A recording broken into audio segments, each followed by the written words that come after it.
Good. So welcome everyone to the today's online talk on sustainable packaging with Anna Perkins, which is organized by Green Up as part of the GoSimple program. Green Up is a Swiss NGO with a motto of less is more, which inspires positive and easy experiences for sustainable and simple and happy lifestyle. And so GoSimple is the initiative from Green Up, and it guides individuals and households towards living a simple and a more sustainable lifestyle. And on our next slide,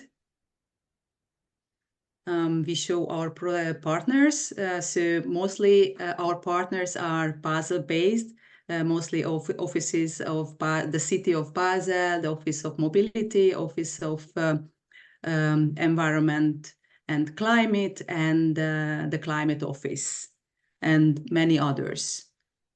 So for more information about the program and about our partners, you can visit our website where you can check out more.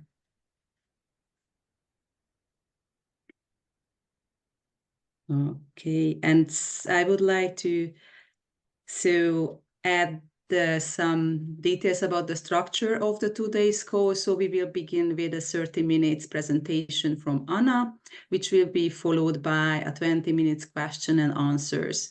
And to maximize the impact of the presentation, we would like to ask you to confine your questions to the Q&A. Rather, if you have just something to clarify, then you can please ask it directly. But if it's something more strategic, just keep it for later on. So as consumers, our choices have a significant impact on the environment, and packaging plays a crucial role in this dynamic. Today, in the first GoSimple Expert Talk in English, because we had some already in German last year and the previous year, but this is the really first one in English, we are going to explore the world of sustainable packaging. And our expert today is Anna. And some words about Anna, that she is a consultant and the managing partner of Integrity Solution, SERL, with a dynamic corporate background in the FMCG industry and extensive experience as a senior procurement manager in packaging. Anna founded her consultancy in 2023. Integrity Solutions specializes in helping companies with good intention to develop and implement cost-effective sustainable packaging strategies. Driven by a passion for making a positive impact, Anna uses her procurement expertise to drive the transition to a circular economy. She believes that procurement has a crucial role to play in creating new value chains and scaling innovative solutions while helping companies overcome cost barriers during this transformative process. So let's hand over the floor to Anna. I will need to share my presentation, huh? Please. Maybe you need to unshare yours. Thanks.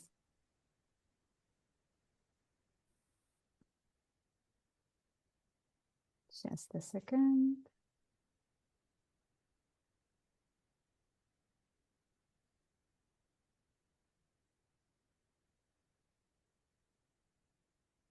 Okay.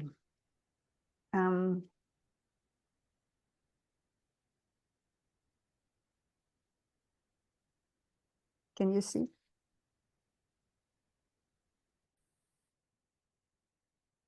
Oh, here it is. You see the videos also on the right? Yeah, it's fine. We see the main screen. You see the full screen without the... Okay. Okay, good. So let's start.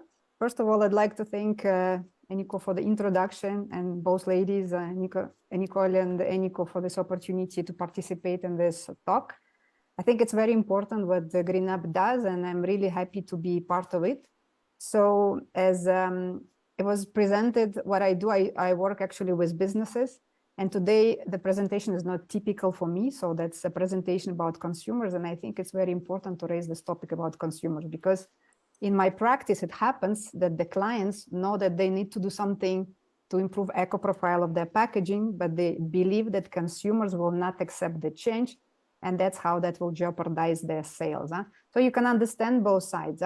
but it actually means that as consumers, we really do have the power to influence this transition to sustainable packaging. And actually today, my objective will not give you the advice like reuse, recycle, repair, all these things, because you know that since you're here. The idea today is to give you context about packaging overall, so that it might help you to guide your daily decisions. And so you would understand better how as consumers we can impact this story of sustainable packaging. That's going to be our content. So we'll talk about the problem of packaging. So what's actually the problem? Because a lot of opinions and a lot of media. What's sustainable packaging as a definition? Then the factors that slow down the sustainable packaging transition, and actually what's to be done, what's the solution, what the governments do, what the companies do, and actually what as consumers we do and should do. Also wanted to mention, you saw the name of our talk today is Packaging Revolution or Packaging Evolution. And it's basically because I believe that's really a moment now when the big change is happening. The packaging industry will not be the same. It's pushed by the regulation, by the consumers, by all the environmental problems we have on the planet. So the industry is really looking for the solutions, and it's going to be breakthrough, and it's going to change a lot. That's why I call it this way, because I think the change is really big. But before talking about what's happening today, I just wanted to give you this historical outlook, what's happened in 20th century. So basically then when the problem started. And you can see here two examples. First one is the plastic bag. So it's been actually patented and scaled in Europe in the second part of 20th century. And for groceries, and you can see here, even on the bag, there is all this marketing messages. The sack of the future is here for you today. And it talks about all this beauty of plastics, because plastic is a really good material from functionality point of view, that it's stronger than paper, then it's moisture proof, then it can be used multiple times. And then pretty much at the same time, Coca-Cola, the big brand, is also taking decision to switch from the iconic glass bottles to the plastic bottles. And their marketing campaign is that plastic bottles are easier to carry around, which is true. They are less heavy, they are sealable, so we have a cap. You can, let's say, come back to the bottle. It does not break, and it also has a lot of, let's say, advantages from business perspective in terms of cost and managing transport, etc., etc. So that's the situation of the 20th century. It was not so long time ago, but the things are evolving now fast, and basically packaging became a problem today. So let's now look today what's the problem. I'd like to share, to put this in perspective, to share with you some infographics. This one is focused on European Union, because it's, let's say, one of the more advanced regions in terms of understanding the problem and taking the regulation in this direction. So here we can see the graphics of packaging waste per person in kilograms. And what we can see that over the past years, it has been rapidly increasing. And basically it's forecasted that it's going to increase further if no additional measures are done. And that's basically, those numbers became the base for the packaging regulations in EU, which has now been provisionally approved and which is going to be enforced in a year or so. So we can ask why this is happening in EU while the population is pretty much stable here. It's probably linked to overconsumption. It's linked to the long value chain, supply chains, in order to keep the shelf life of the product and in order to give protection to the product while it's having that long travel. The next chart is about packaging industry overall. So here we have two charts. One is the overall packaging, that's the value in $1 trillion, and on the right, it's particularly a trend of plastic packaging. So you can see that this, while we would expect, right, that maybe packaging would be rather decreasing, but the trend is set like that to increase further. And two segments that drive it is basically paperboard and plastic, where plastic grows even faster than paperboard. And this increase in packaging overall is mostly driven by the developing economies, which are developing, where consumers now increase their purchasing power. They go for the packaged food, for cosmetics, self-care, healthcare. And basically in those regions, particularly in Asia, the demand for packaging is increasing. Now about plastic, so that's a hot topic overall. Basically, the public, let's say this topic of plastic pollution became very much the attention of public back in 2015, when there was a viral video of the turtle with the plastic straw in the nostrils. It's been discovered by the scientists on the coast of Costa Rica. And basically there was a shocking video, and that's how it started to all this, islands of plastic and pollution in the oceans. It really hit the public. And then after that, there was a series of different regulations across the world, which forbid the single-use plastic, namely the lightweight plastic bags and straws, etc., etc.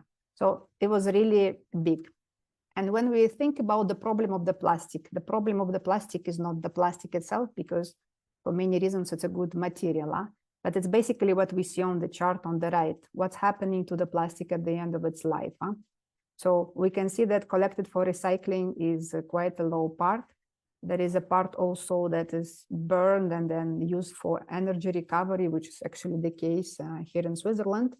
And then the big part is either landfill, but still landfill in organized way, and the rest is leakage to nature. It's 32% is a leakage to nature.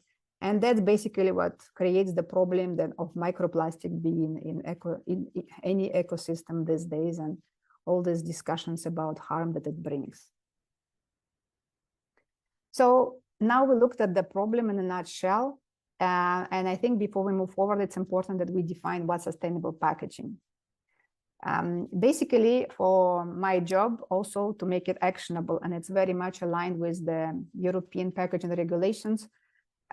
This is the definition that I would use. You can see that it's irrespective of material. So sustainable packaging doesn't say it's glass or it's paper or it's whatever. What's important is what it aims at. So sustainable packaging is the one that aims at minimizing waste, minimizing use of natural resources, minimizing emissions, CO2, methane, all these greenhouse gases, all the pollution to air, water, all of this. And at the same time, it's about responsible sourcing. So if we talk about paper-based packaging, for example, it's about responsible forest management, because it's another big problem. And then the fifth element, which is actually, let's say, the base of my work, is how to make sure that the businesses can afford that packaging. So sustainable packaging needs to be scalable and cost-effective. Otherwise, it will not be adapted. So this definition, it makes it very actionable. So when we take current packaging of whatever product, we say, do we tick these boxes, or how can we tick the boxes? And basically that helps to make a step. Now let's talk about those factors that slow down the transition, because it seems to be, I think, for eco-conscious consumers, there is a feeling that it's happening all very slowly. So let's take a look. What are those things that slow down the transition? And before that, I think it's important to recap on the packaging role, which probably we all know, but I think it actually gives also a lot of answers to what we're discussing today, to the consumer. So we can see two parts. On the left, it's all about product packaging functionality. So what's actually its core function? It's a product protection for shipping or extending the shelf life. It's consumer safety. It prevents whatever is inside from contamination, and its functionality. So basically, if it's a bottle, you can open it, you can drink, or you can do something with it in order to get access to the product. And on the right side is basically all about marketing. It's called the silent sales person. It's about consumer experience, so how we open it, how we interact with the product. It's a differentiation. When we come to the grocery store, shop, what do we choose from the shelf? And branding. We know that packaging might not even say, for example, the brand, but the way it's done, it talks to us and it sends that message of the certain brand. So if you look at the right side, all these things are tackling us consumers. All they are done for us. And basically, if we turn it around, we can say that that's where the power of consumer drives. If we create a new demand, there will be supply accordingly. If we don't, we will continue in a way in this situation, because as I mentioned before that example, brand owners are even afraid to change something because consumers are picky and want it to be a certain way. And that actually leads us to the first factor that slows down the transition. Voila, it's us consumers. It feels a bit like painful. It's often in media we say that's companies to do, that's government to do. But we really love the packaging. We like the gifts. We like this opening, like 3 layers like that. And it's a special moment. And it needs to have a nice color, have this nice feel and touch. And basically, we judge the product by the packaging. That's how we choose it. And that's how we repeat the purchase. I'm not saying that all of that like that, but let's say majority of people are driven by packaging because it's done also very, very smartly, this marketing concept around that. So it gives us the signal, what we choose, we get in a way. So the second factor is that packaging choices are not obvious. It's to the question why companies don't do certain things.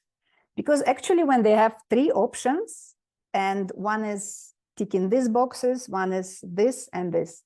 And very often there is no solution that can really tick all the boxes in terms of environmental impact. And often they're contradicting. You try to reduce waste, you increase CO2. So it's like a bit like that.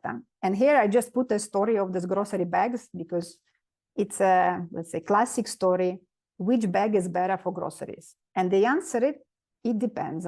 So it's very difficult to say because it depends on many, many factors. If, for example, we compare a single-use bag out of each, the best option, actually, from definition of sustainable packaging, will be the plastic bag because of the emissions, because of the lightweight, because of use of materials is lower than for others. If you take a paper bag, it depends. If it's been sourced from responsible forest, for example, right, or whatever place where the forests are not recovered. If it's been recycled or not, for example, because if it's not recycled, when paper is composting, it emits CO2 at very high value. And if we take the tissue bag or cotton bag, the production of cotton is, let's say, story of using a lot of water, a lot of land. It's about also it's energy intense. So to make a break-even point on sustainability for the cotton bag, you need to reuse it, I don't know how many thousand times. There are a lot of statistics that exist. But the problem is to make the equation between these two, the key is reuse. So the more times we use whatever of these bags, the less environmental impact per one time there is.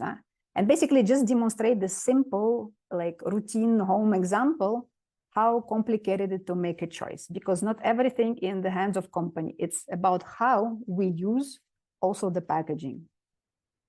The next factor is about food spoilage. Basically, does it make sense in certain cases to make a compromise on packaging if it questions the shelf life of the product or safety of the consumer or protection during its delivery? Because the food waste is another big problem. So like you go from one problem to another big problem, and the food problem is bigger. Apart from the hunger, there is a lot of emissions associated with food. There are some numbers that I could find from UN source. But the point is, today at certain cases, you might wonder why your chicken isn't plastic. Because we don't want to go shopping every day, because we want chicken to last, I don't know, for a week in our fridge, because it's delivered, I don't know from where, right? So we want our product to be safe. And basically, we don't want our chicken to be wrapped in the paper, for example. So that's a compromise that needs to be evaluated. Food spoilage is a big factor. The new technologies development. Basically, industry is evolving very fast. There are a lot of innovations in the last years. And for many applications, it's possible to replace plastic, but not for many. Here I have example of meat, although there are some solutions existing, but they're not excluding plastic. So today, for the food especially, and for the products which require moisture barrier, it's very, very difficult to replace plastic. Another point is scalability of the new packaging solutions. Maybe you heard, for example, packaging done from mushrooms, mycelium, the roots. The scalability of that is not feasible today, and from cost perspective is not comparable to other logistics packaging that we can have.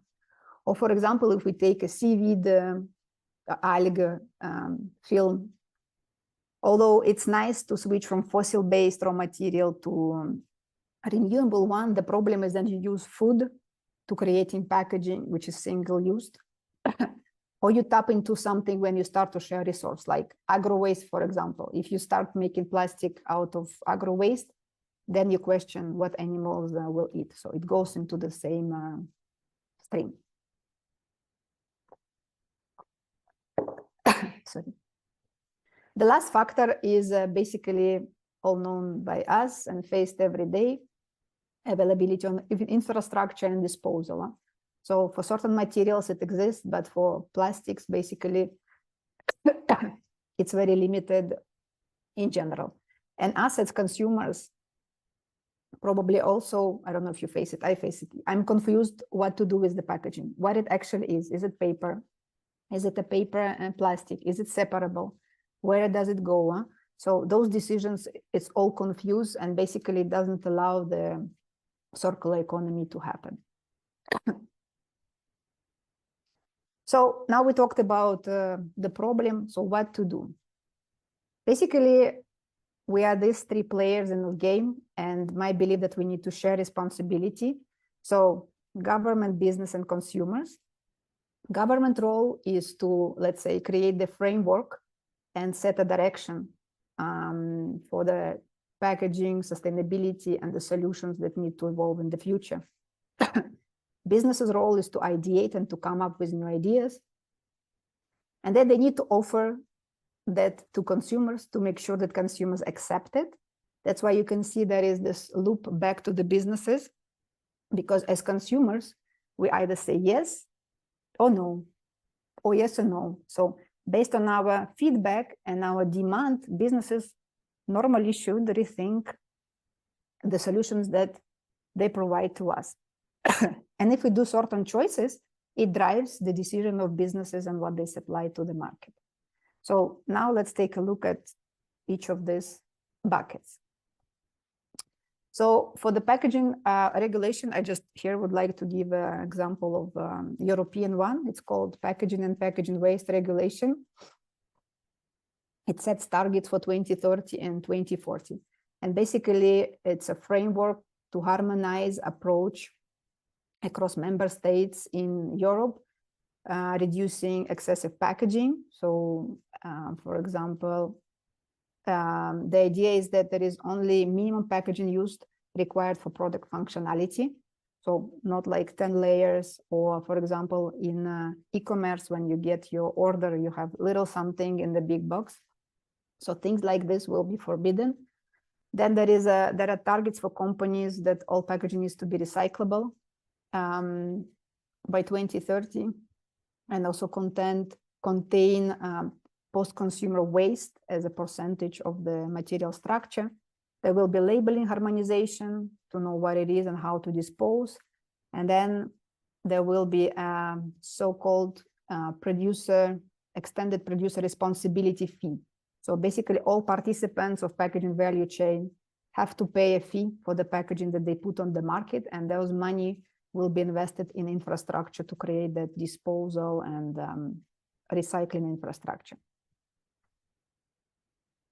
Now let's talk about the companies. And first I'd like to start, it's probably, you hear frequently what Nestle committed or what Mondelez committed. And basically these are corporate goals. They're concerned a lot of sustainability matters, but there are specific goals that companies like this with consumer goods have on packaging. And here are just the most, let's say, common ones between the companies. And they help companies to, let's say, communicate with consumers, with investors. They set direction for their decisions and investments. So they're very good from corporate perspective, from inside, to drive certain, let's say, changes. So most of them say make all our packaging recyclable, reusable, compostable. Here you can see there is 3 definitions in one sentence, and it takes us back to the point we discussed. So it's still confusing which choices to make. That's why it's a bit like generalized. Reduce virgin plastic. Then that's about using recycled material to produce new materials. The fourth is very important, reduce total packaging materials. Generally, less material, less waste, less pollution, less resources. So this one is crucial to make, and you don't need, let's say, much innovation to take that one. And the last one is about sustainable sourcing, like we discussed, an example of forest management. It's important that paperboard is sourced from places where forests are recovered. And now I'd like to give you some examples of innovation that's, in my perspective, are good, and those ones I also found in the report of Ellen MacArthur Foundation. So I think they're quite interesting. I'd like to share with you. First one is a famous cucumber. So instead of plastic, there is an edible coating applied. So basically, why plastic is on the cucumbers, it's to extend the shelf life because they quickly lose the moisture. So here the coating is replacing that, and it's plastic free. There is no plastic. Great innovation. Then here is the example of, there is a trend in the industry of going from a liquid to dry content. There are a couple of ways that you can approach sustainable packaging. You can either work with packaging itself, or you can change the product to change the packaging. And that's actually the case. So this is the case of soap. When the company goes from liquid content to just soap, so from requiring a plastic bottle to contain that humid product to the dry one, where you can actually don't need any packaging. You can see here the picture in the shop, right, when the product is just there without any packaging.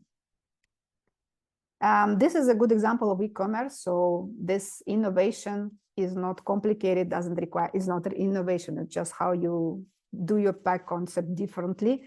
Here, the plastic is avoided, the multiple layers are avoided, and make it very lean and to the point, just to protect and deliver the product.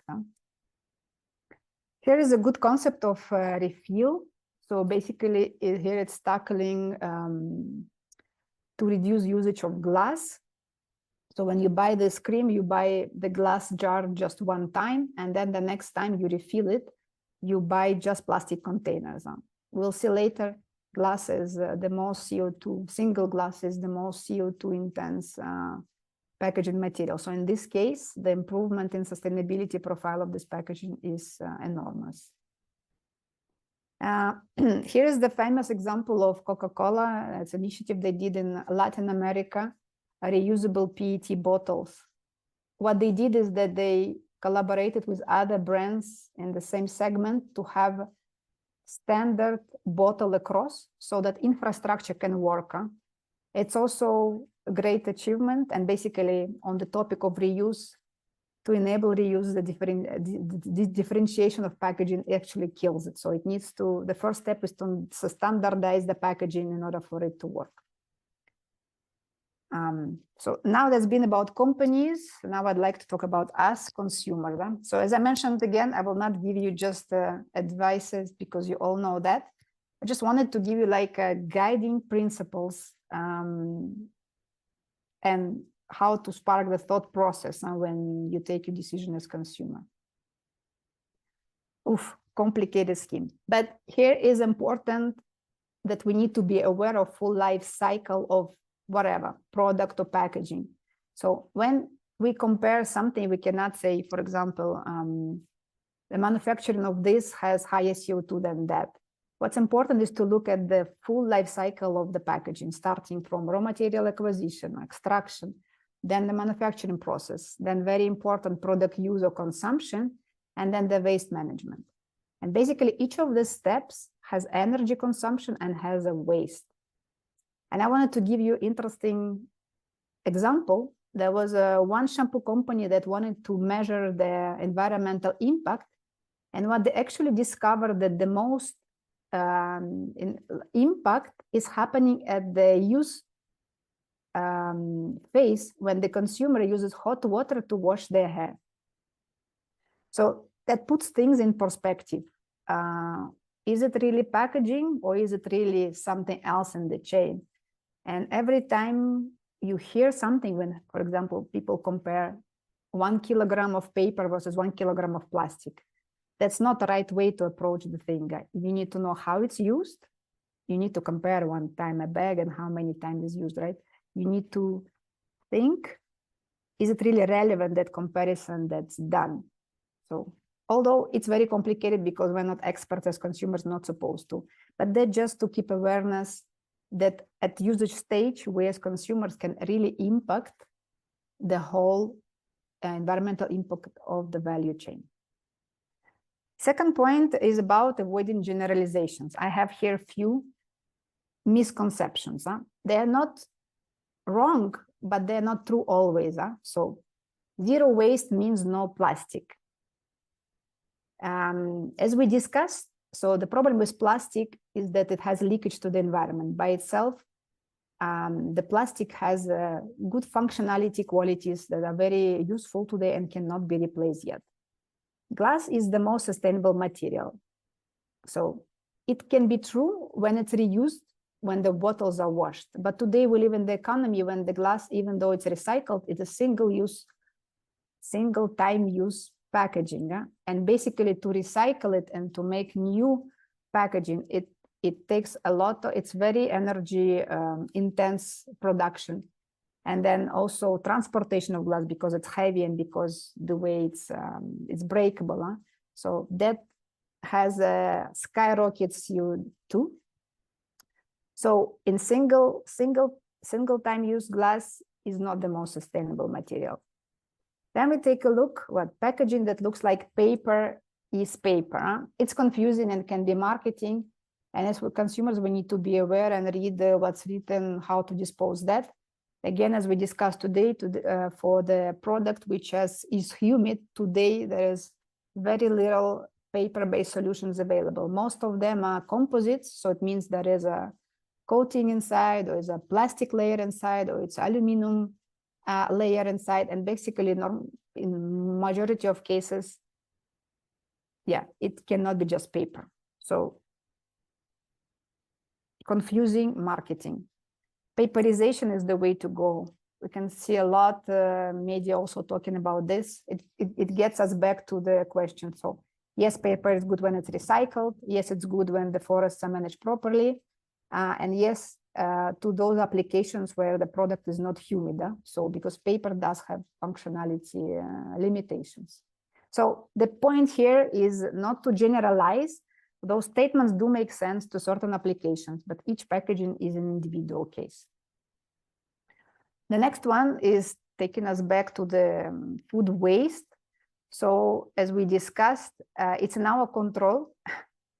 Here are 2 points. One is to plan your, let's say, consumption, right, the way that there is no waste. And the second one is to use proper packaging to package your food, because as we remember, it's better to use packaging and has that environmental impact than not to have proper one and then have a spoiled food, which has very high emissions. The next point is actually a bit like a boycott. There are some products that I don't buy because I just feel like, especially having the job, it feels like a bit tricky, although I crave for some stuff, but I say, no, Anna, you cannot do that.